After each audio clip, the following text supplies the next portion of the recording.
नमस्कार, मैं Nitin Kumar Radhe Krishna YouTube channel में एक बार फिर से आप लोगों का स्वागत है।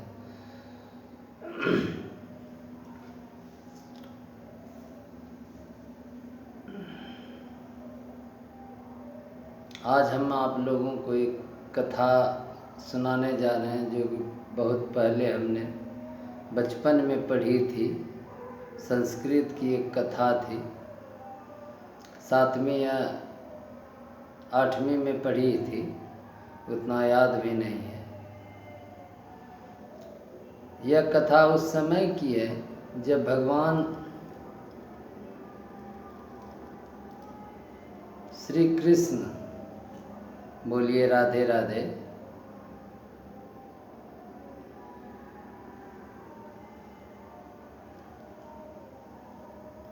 भगवान श्री कृष्ण द्वारिकापुरी में थे और उस समय पांडव वनवास का दिन भोग रहे थे। उस समय की एक कथा है।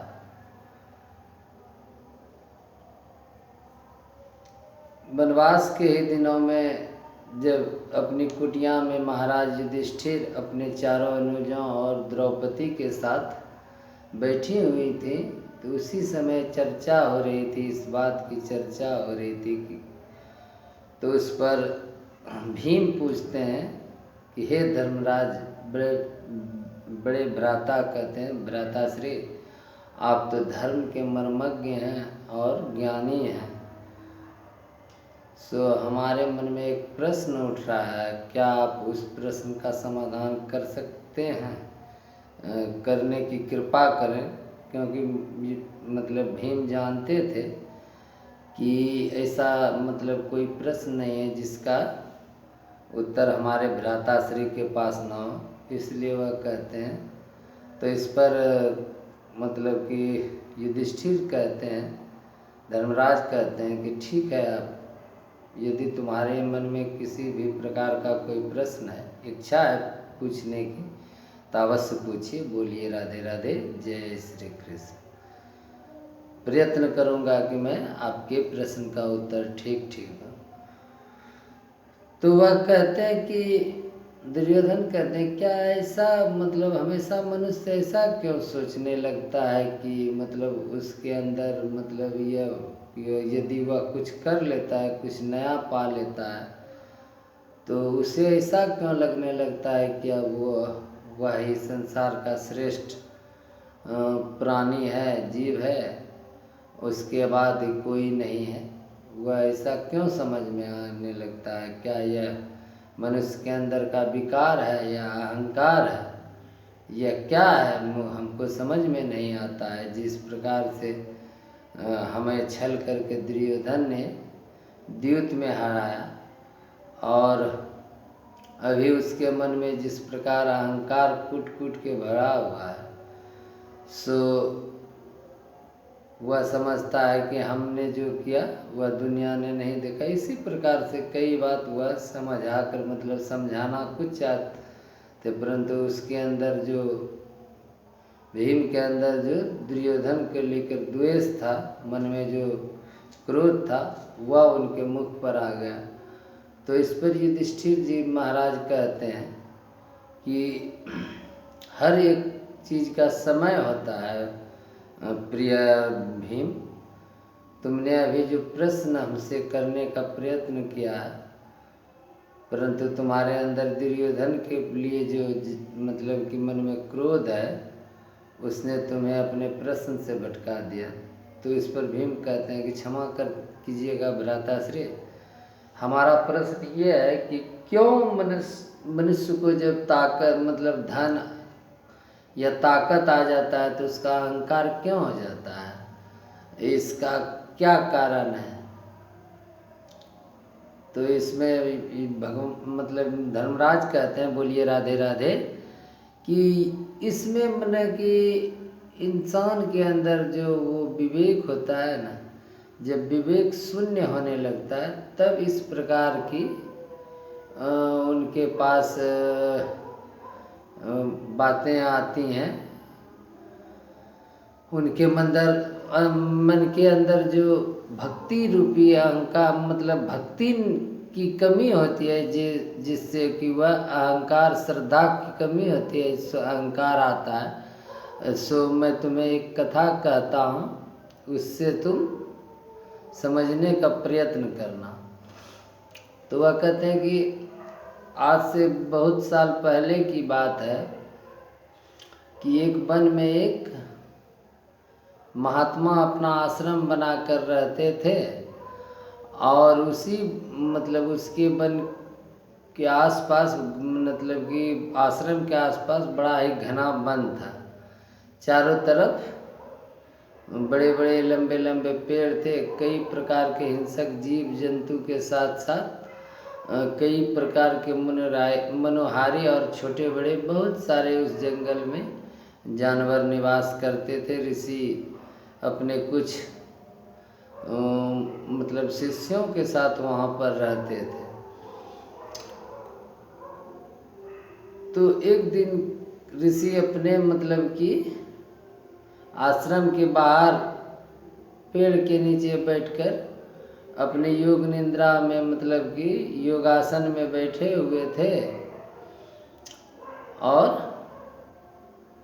ठीक उसी समय मतलब कि उनके आगे से एक जब उनका ध्यान टूटता मतलब कि वह ध्यान में बैठे हुए थे, बोलिए राधे राधे, तो उनके आगे से एक छोटी सी चूहिया मतलब गुजरती है।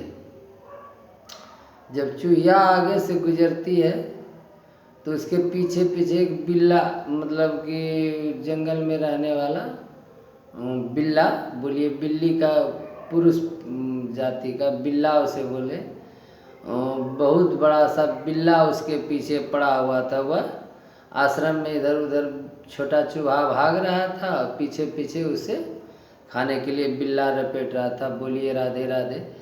तो इस प्रकार से वह बार बार आश्रम में महर्षि मतलब ऋषि साधु के पास ही आकर आ जाता था, और साधु को बड़ा ही करुण दृष्टि से वह चूहा देखता था और बिल्ली के निकट आते ही फिर भाग जाता। तो ऋषि को मतलब साधु को लगा कि यह मतलब कि चूहा बड़ा कष्ट में है, लगता है कि यह बड़े मतलब कि कष्ट में है, और आज न कल इसे मतलब वह बिल्ला खा ही लेगा। बोलिए राधे राधे। तो साधु का हृदय दयाशील होता है, क्षमा उनके हृदय में होता है, और मानवों मतलब कि अन्य प्राणियों के लिए उनके अंदर दया होती है। तो उन्होंने ऐसा किया, जब चूहा दौड़ते हुए उनके पास आया तो वह चूहा को कहते हैं ठहरो, तो वह चूहा उसी जगह ठहर गया, और साधु अपने कमंडल से जल लेते हैं और मंत्र का जाप करके उस चूहे पर छीड़ दे मतलब दे देते हैं। तो चूहा उसी समय एक बिल्ले के रूप में ही प्रकट हो जाता है, परिणत हो जाता है उस समय। बोलिए राधे राधे। तो जब वह चूहा बिल्ले के रूप में वहाँ प्रकट हो जाता है, तो फिर वह बिल्ला जो पहले उस चूहे को लपेट रहा था, वह बिल्ला उस चूहे को देखकर मतलब बिल्ला को देखकर वह वहाँ से भाग जाता है। तब वह चूहा जो कि बिल्ला बन चुका था, वह स्वच्छंद आश्रम के आसपास विहार करने लगता है, और वह जंगली बिल्ला जो था वह उस जगह से पलायन कर गया। क्योंकि कहते हैं कि एक जगह एक प्रकार के दो जानवर नहीं ठहरते, खास करके जब वह पुरुष हो। जिस प्रकार कहावत है कि एक छोटा बड़ा सांड अपने आसपास दूसरे सांड को नहीं रहने देता, वह सभी अपना इलाका बना लेते हैं। ठीक उसी प्रकार से उस बिल्ले का आश्रम के चारों तरफ आसपास का इलाका उसका हो गया। वह जो जंगली बिल्ला था उस जगह नहीं आने लगा। तो यह कहने का अर्थ है बिल्ला चूहा बना, बिल्ला जो था उसके मन में हो गया कि यह सारा क्षेत्र हमारा हो गया। तो फिर उसी जगह वह रहने लगा, साधु के आश्रम में आसपास रहने लगा, और चूहा तुहा को जो उसका भोजन था वह करने लगा, रहने लगा। बोलिए राधे राधे। तो एक दिन है कि कुछ जंगली कुत्ते उस बिल्ले को रपेटने लगे और उसको पकड़ना चाहते थे, मार कर खाना चाहते थे। बोलिए राधे राधे। तो ठीक उसी प्रकार से वह चूहा फिर भागकर महर्षि के सामने आ गया और महर्षि को उसी करुण दृष्टि से देखने लगा। तो आसपास साधु ने देखा कि चारों तरफ बड़े बड़े जंगली कुत्ते हैं, तो इनके मन में फिर दया की भावना आई और उन्होंने अपने कमंडल से जल उठाया और उस बिल्ले को पर छिड़क दिया, मंत्र जाप किया। तो वह बिल्ला ना बड़े से कुत्ते में ही परिणत हो गया, वह कुत्ते के रूप में आ गया, कुत्ता बन गया। तो और बड़ा भयंकर कुत्ता बन गया। उसे देखकर सभी जंगली कुत्ते जो थे ना वह भाग गए। जब वह गुर्राया और भौंकना शुरू किया तो सारे कुत्ते भाग गए। बोलिए राधे राधे। इस प्रकार से जब कुत्तों के तब वह जो चूहा बना कुत्ता था वह और मन ही मन उसमें अहंकार आ गया। वह फिर वह सारे कुत्तों का, आसपास के कुत्तों को खदेड़ना शुरू कर दिया। आश्रम के आसपास उनका उस कुत्ते का दायरा भी बड़ा हो गया। उस बीच ना जंगली कुत्ते आते थे ना ही बिलार उलार, तो सब उन्होंने चट कर गया, खा गया। अब वह बड़े ही अहंकार से आश्रम के आसपास जंगल के भीतर भी दूर दूर तक चले जाते थे और उसके मतलब भौंकने की क्षमता भी थी बहुत ज़्यादा, इसलिए लेकर कई प्रकार के जानवर भी उससे डर जाते थे। बोलिए राधे राधे। तो एक दिन ऐसा होता है कि वह आश्रम से थोड़ा दूर निकल गया था और उसी समय जंगल का राजा सिंह जो था वह दहाड़ता हुआ उस कुत्ते के सामने आ गया, जो चूहा बना के चूहा था बाद में कुत्ता बन गया। तो यह देखकर वह कुत्ता जब शेर उस पर झपटा तो कुत्ता जान बचाते हुए भागते भागते भागते आश्रम में आया और महर्षि के उस साधु के ही पास आकर फिर उसी प्रकार से अपना दो पैर पर बैठ के करुण भाव से उस कुत्ते को मतलब साधु को देखने लगा, मानो कह रहा हो कि प्रभु हमारी रक्षा कीजिए। जंगल के राजा सिंह मतलब हमें खाने के लिए आ रहे हैं, हमारी रक्षा कीजिए। साधु जो कि अंतर्यामी थे वह उनकी बात को मन ही मन समझ गए। तो समझ गए तो साधु ने फिर उसी प्रकार पुनः अपने जल कमंडल से जल निकाला और वह जल उस कुत्ते पर मंत्र जाप करके फेंक मतलब छींट दिया। उसी समय सहसा वह कुत्ता बड़े भयंकर सिंह में परिणत हो गया। जिस प्रकार से जंगल के जो सिंह थे उससे कई गुना बड़ा और भयंकर सिंह बन के दहाड़ने लगा। उसकी दहाड़ सुनकर जंगली शेर, कुत्ते, भालू जो भी थे आसपास के जानवर, सारे जानवर जंगल से पलायन करने लगे।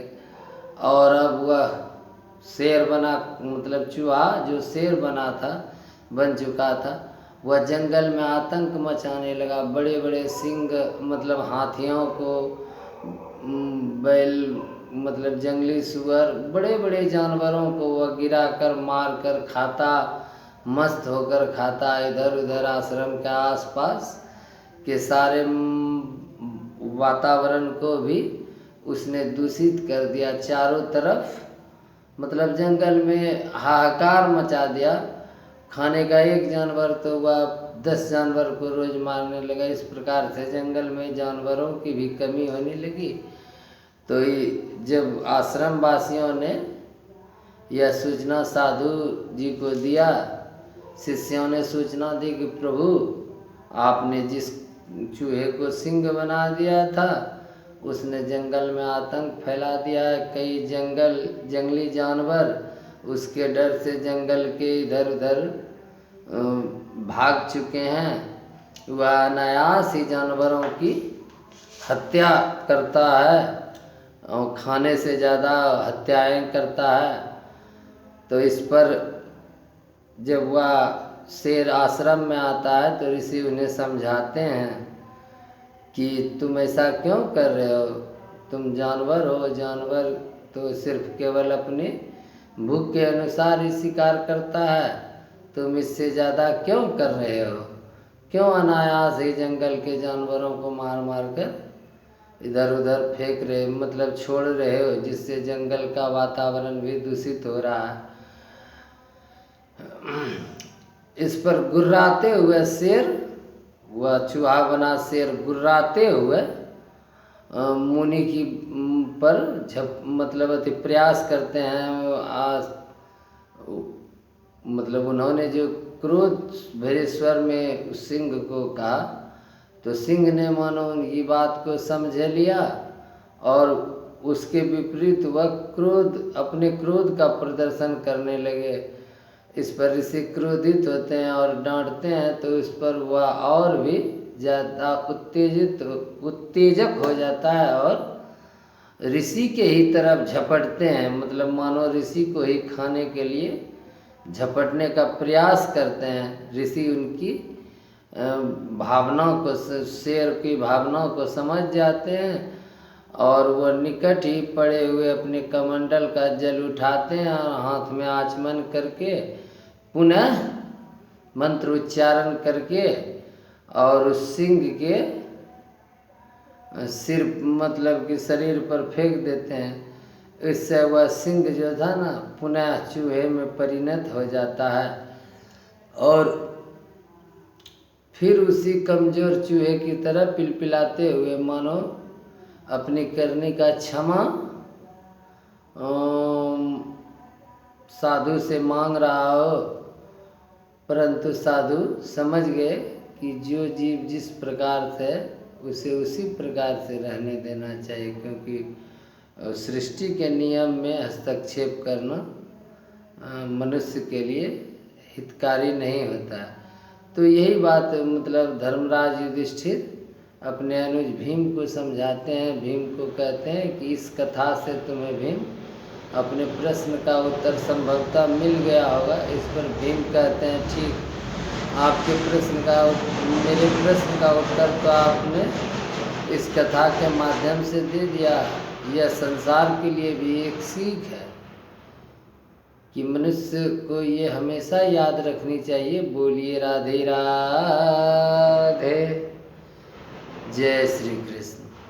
कहने का अर्थ है कि मनुष्य अपनी मेहनत से, कहते हैं शास्त्र में बताते हैं कि मनुष्य ही एक ऐसा जीव है जो चाहे तो अपनी पद और गरिमा को उठाकर वह मर्यादा पुरुषोत्तम श्री राम की तरह हो जाएं और चाहे तो भगवान श्री कृष्ण की तरह हो जाएं और चाहे तो रावण की तरह नरक में भी गिर जाए। मनुष्य एक विवेकशील प्राणी है, परंतु आज के समय में थोड़े से, कहने का अर्थ है कि थोड़ी सी लक्ष्मी जिसके पास आ जाती है वह अपना आपा खो लेते हैं और समझते हैं कि हम संसार के बहुत बड़े मतलब कि धनी ज्ञानी हो गए।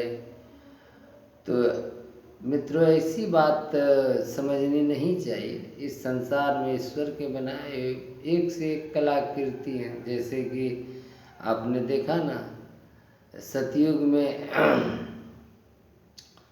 सतयुग के लोग सतयुग में जब थे इंसान, उसके बाद जो त्रेता आया तो श्री राम वैसे मर्यादाएं पुरुष बने, फिर द्वापर आया, श्री कृष्ण भगवान आए। तो इस प्रकार से मतलब समय के साथ कोई किसी को यह नहीं समझना चाहिए कि हमने जो किया हुआ आगे कोई नहीं कर पाएगा।